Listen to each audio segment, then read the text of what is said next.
I'm Chad with the Who's Your Drum channel, here with Jake Fromkin. How did you all get started playing on the drums especially?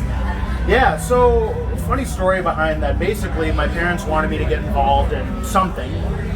Couldn't draw a straight line, couldn't catch a ball, so they said, you're going to play music. So what instrument do you want to play? And I go, I think I'll pick drums because it seemed easy. Boy, was I wrong. And how old were you? I was 7 years old. 7. And did you do any other instruments at all?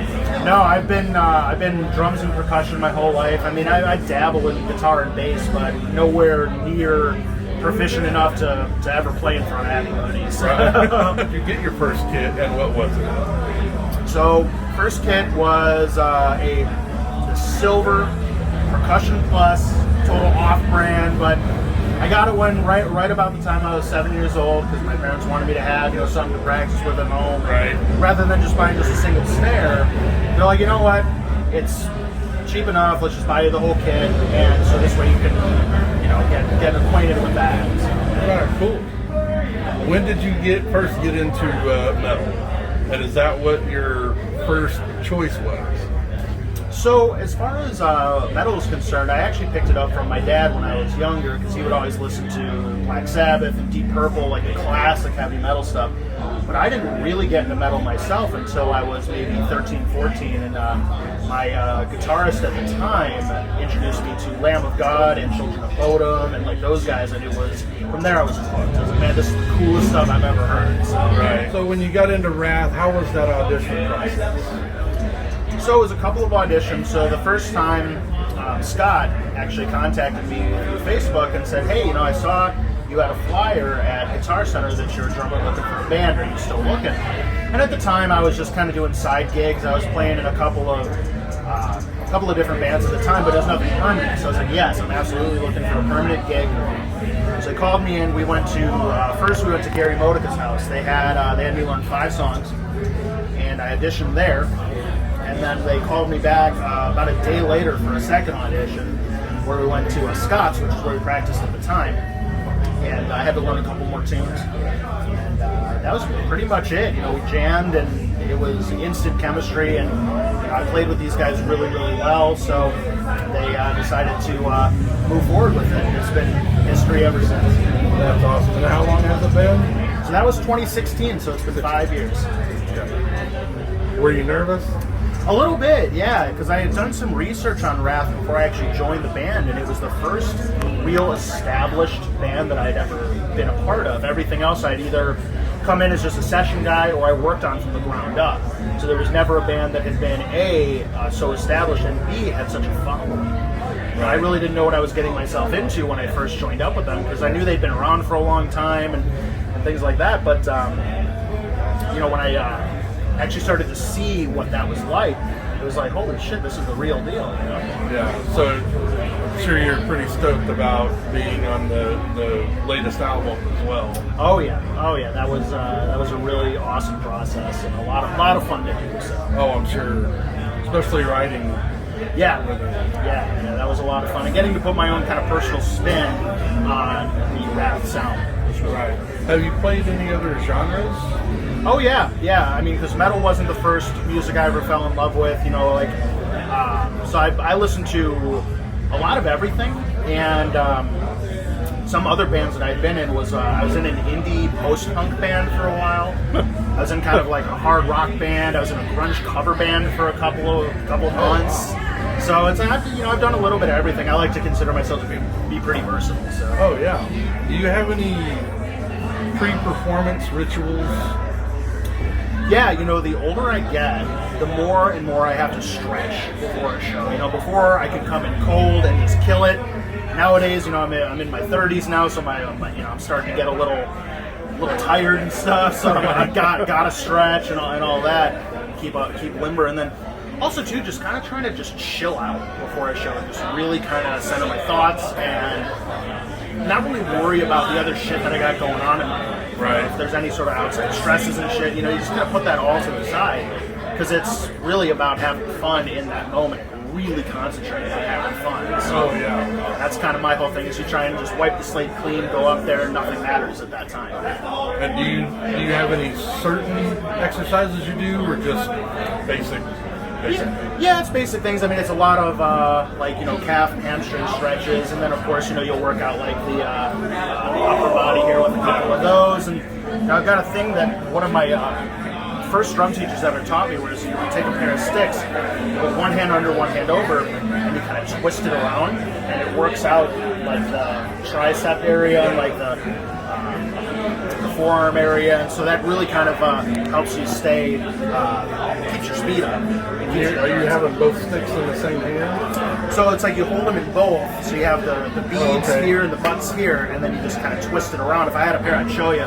But and you end up kind of like this, so where your arm is kind of flipped over, so you can feel that stretch all the way down to your wrist. I was shown something similar where you take both beaded ends of the stick, put both of them in your hand, and you go like this, and the weight kind of does that. Yeah, I've done that too. Okay. So yeah. Is that all the exercises you do before?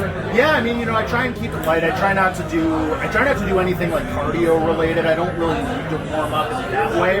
But something else that I'll do is if I have the time, I like to bring a practice pad to shows, and I like to, you know, kind of get my rudiments going, warm the hands up, yeah. And even if I don't, I'll just kind of walk around, the venue and just kind of, you know, diddle the sticks around a little bit, just get the fingers going and stuff like that. So how long do you see yourself playing? Until my arms and legs fall off, or I'm dead. Man. This is a lifelong commitment. Yeah. And do you have a favorite venue that you guys have played in these past few years? Yeah, you know, there's actually been a lot of really, really cool places. So as far as having like a good time at a show, one of the best places we've ever been to was Happy's, which is up in Woodruff, Wisconsin. It's the North Woods, Wisconsin. And it's this little dive bar just kind of in the middle of this sleepy little town. But that place is lit 24/7. The owner of the bar, Happy, is the coolest dude in the world. There's an upstairs where we get to crash. It's like 5 bedrooms, a living space, and a kitchen. Oh, wow. And so all the bands that play get to crash, and they bring us up food, they bring us up booze. It's like it's a real rock star. That's awesome. It's so cool. That's awesome. Do you have a favorite drummer? Favorite drummer? Oh, man.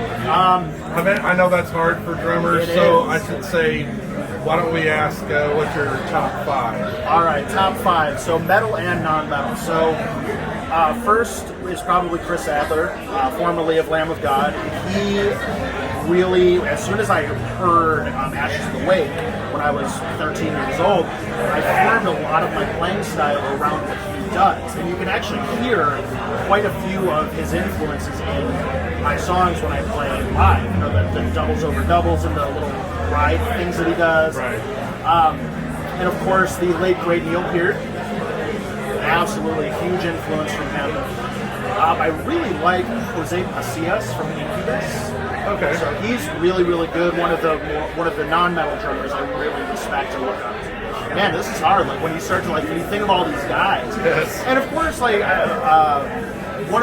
guy that I know that I could never live up to as far as how technically talented he was of course Buddy Rich.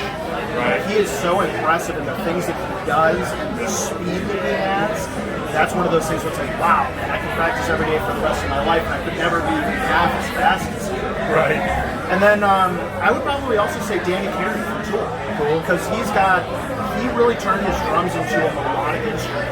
Yeah, he's very unusual. Very, very. Wasn't using hardly any. You wouldn't see hardly any of that. Yeah. Like as far as prog guys go, there's so much talent out there, but I think he really helped shape the prog genre, especially for drummers. Like, you hear a lot of his influences in the genre still today. Oh, sure. Yeah. And as far as getting back to live shows, how is it feeling for you guys? Oh, dude. And for you personally? It feels so good, so incredible. Like, just here tonight, I mean, seeing all these people here, because people are so thirsty to get back out and see live music, and just to be able to get the opportunity to show our stuff to them, and because this is the first time in actually 30 years that we've been in Cincinnati, or the Cincinnati area. So being able to kind of show them our stuff, show them what we're all about, it's a high honor. Right. Do that. All the dudes are really jazzed about it. For me, I'm starting to feel like a musician, because I'm doing these press things with you, and then we've got we're playing out of town shows, we got writing new music, so it's starting to feel normal. Awesome. Definitely. And I know you guys have been writing, and it's early in the process, but is there any tentative dates for when things might start coming out?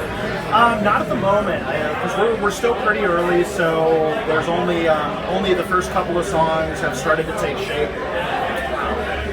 Because what we really want to do is we're kind of looking to get back to the roots of rap. Because this last record was really cool, but what we had kind of done was we took these songs. The songs were actually supposed to follow up to Insane Society. Right. So you can really hear that 90s groove influence in them, especially with things like Clearing My Soul and those types of tracks.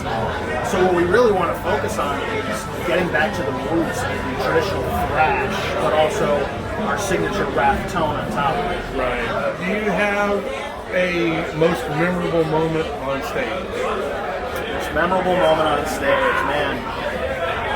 Gotta think back. It's a long span, a long career. All right, so there's two.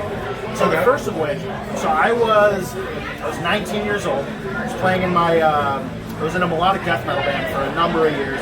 We were playing at a hookah bar that was kind of in our area outside of Chicago. And the stage was built in such a precarious way, they had moved together multiple pieces to create the stage. So there was a split right down the middle. And so my drums would sit kind of on top of that split. So I'd always have to make sure none of my stands would kind of fall into that crevasse, so to speak. Right. So unfortunately, I like to move around a lot when I play, and I didn't realize that I was scooching my throne ever so slightly every single time. So eventually, one of the legs fell through that crack, and I went backwards and fell off the stage. Luckily, a giant piece of toast broke my fall. There was a paper mache toast behind the stage. It wasn't too high up, but it broke my fall, and needless to say, I crushed the toast, but I was okay.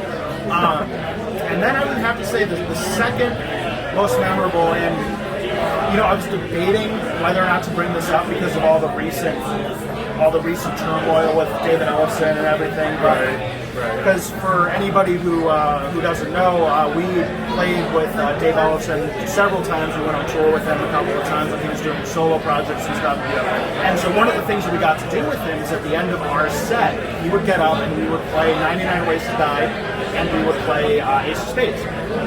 So with 99 Ways to Die, that song is a very simple drum loop, just a straight ahead rock beat. Yeah. And it was the first night that we were playing with him, and I was so excited that I naturally had a tendency to rush a bit. I was like, the adrenaline's really going. So halfway through the song, he turns around and he's playing his bass, and he goes, "It's a little fast." And I'm just like, oh, and so it's like immediately kind of pulled it back. But it was just so funny because, I mean, he had such a good sense of humor about it. He was laughing. He was just like, slow down, it's a little fast, man. But, and then also at the end of the night, just to hear him, compliment my playing and be like, dude, you are, a pro-level guy. And just to hear, a founding member of Megadeth tell me that, I was like, oh, yeah. It's like, dude, that's on cloud nine. Right. And still a high. Exactly. And despite everything that's happened, and I don't want to comment on it today, but it's like I still hold those memories in a good spot in my head. That hasn't tainted. Nothing that's happened has tainted those memories. Oh, so sure. It's always been it's been a good time. So. Oh, absolutely. When you go see live music, what do you like in seeing other live bands? Yeah, so I really love to see when a band is clearly enjoying what they're doing. That they're not just going through the motions. Because so many times, you see these established acts, these guys who have been around for a long time, and they're just up there and they look bored to tears. They're just like, well, I'm doing this for the paycheck. I can't stand these dudes I'm playing with, but I'm doing it for the paycheck. And even if that is how you feel, to be able to go up there and be a showman, do what you're supposed to do, and actually look like you're having fun, that's the coolest thing. And also, too, I really like bands that do a lot of production. Like, it doesn't have to be like pyro or crazy like animatronics like Alice Cooper does or any of that, but at least like cool light show, the banner drops, those are always cool. So just really, kind of having a little bit of production with it. So you're not just watching 5 dudes on stage, just like playing their music. So Not staying in the same spot. Right, and something to kind of go along with it, to have that kind of atmosphere and ambiance. It's Awesome. All right, well, I think that does it. Thanks so much, Jake, for doing this. This is Chad from Who's Your Drum Channel with Jake Fromkin from Wrath. Check out Wrath, their latest album, Rage, and more music coming to us soon.